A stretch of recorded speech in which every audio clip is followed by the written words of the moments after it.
Argentina was a lucky country. First, because the kind of rock we have, and second, because we have an old tradition in geology.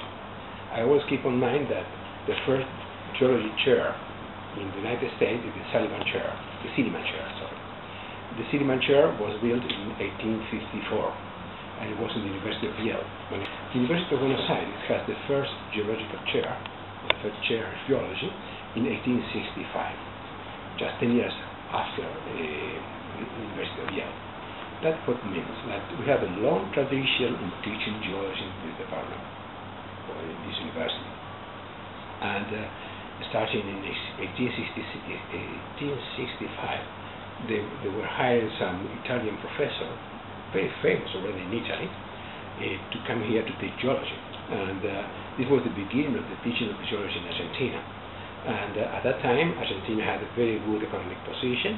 They could pay twice or three times what they received in Italy, and then they could get, the people was receiving a good offer to come here to teach. You are a professor at University of Buenos Aires. Yeah. So how are the new students trained to be field geologists? Well, when I had for many years a field camp, a field school, a field camp school.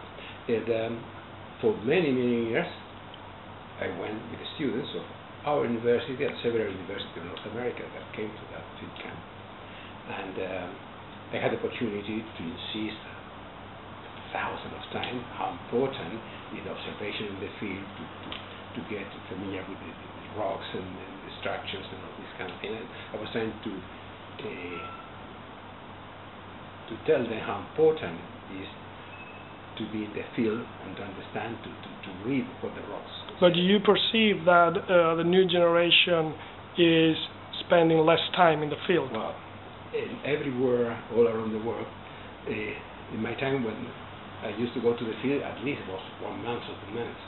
Now, 3 days, 4 days, 5 days, take a plane, rent a car, and go something quickly because everything is expensive. They cannot spend much time. They have a lot of things to do in the cabinet. I would say, if you take the average experience of a geologist in the field, I would say that before it was very easy to have people for many months of field work. And nowadays, people being more than a week, which is just... So that's not good. That's not good because I know they had several technological advances that we didn't have at that time, but I guess it's as important as these technological advances we got nowadays to have this field experience, because it changed the perspective of the geologists when they need to solve the problem.